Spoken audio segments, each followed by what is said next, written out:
Stock specific recommendation જાણી લો આપના તરફથી કે આજના દિવસે કયા સ્ટોક છે કે જે તમે ફોકસ કરી રહ્યા છો સર? વેલ, સ્ટોક સ્પેસિફિક વાત કરીએ તો જે પ્રમાણેની મોમેન્ટમ રિસન્ટ ડેઝમાં મને જોવા મળી રહી છે, ખાસ કરીને ફોકસ વોલ્ટાસ પર રહેશે. 1307 અરાઉન્ડ અત્યારે આ સ્ટોક ટ્રેડ કરતો આપણને જોવા મળી રહ્યો છે. તો વોલ્ટાસ પર અત્યારે આ લેવલ પર ફોકસ કરીને ચાલવાની સલાહ છે. 1307 અરાઉન્ડ છે, ખરીદી કરીને ચાલો 1240 એસએલડી સાથે. ટાર્ગેટની વાત કરીએ તો આમાં આપણને પહેલો ટાર્ગેટ 1360 જોવા મળી શકે છે, અને 1360 જો બ્રેક કરે તો 1445 પણ ટાર્ગેટ આમાં જોવા મળી શકે છે.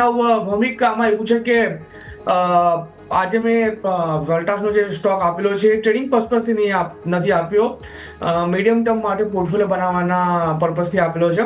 ઘણી સારી એવી મોમેન્ટમ લાગી રહી છે આ સ્ટોકમાં, અને બોટમ પર સ્ટોક ટ્રેડ કરી રહ્યો છે, એટલે અહીંથી બાઉન્સ બેક થવાના ચાન્સીસ પૂરેપૂરા છે, અને સારું રિટર્ન પણ આપણને કાઉન્ટર બતાવી શકે છે. અને બીજો જે સ્ટોક છે આની જ કેટેગરીનો છે, હેવલ્સ છે. તમે જુઓ સેમ ફોર્મેશન બનાવી છે, જે ફોર્મેશન વોલ્ટાસ અત્યારે બનાવેલી છે. ખરીદી કરીને ચાલવાની સલાહ છે.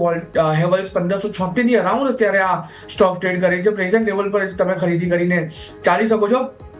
ઉપરના મથાળાની વાત કરીએ તો 1620 અને 1620 જો બ્રેક કરે છે તો તમને 1700 સુધીના પર લેવલ આ કાઉન્ટર બતાવી શકે છે. અને જે એસએલ આપણે મેન્ટેન કરીને ચાલીશું એ છે 1510 નો. સો અગેન, વોલ્ટાસ અને હેવલ્સ બંને stock medium term to long term માટે પરફેક્ટ લાગી રહ્યા છે આ લેવલથી પોર્ટફોલિયો બનાવવા માટે. બંને સ્ટોકમાં બાય રિકમેન્ડેશન રહેશે.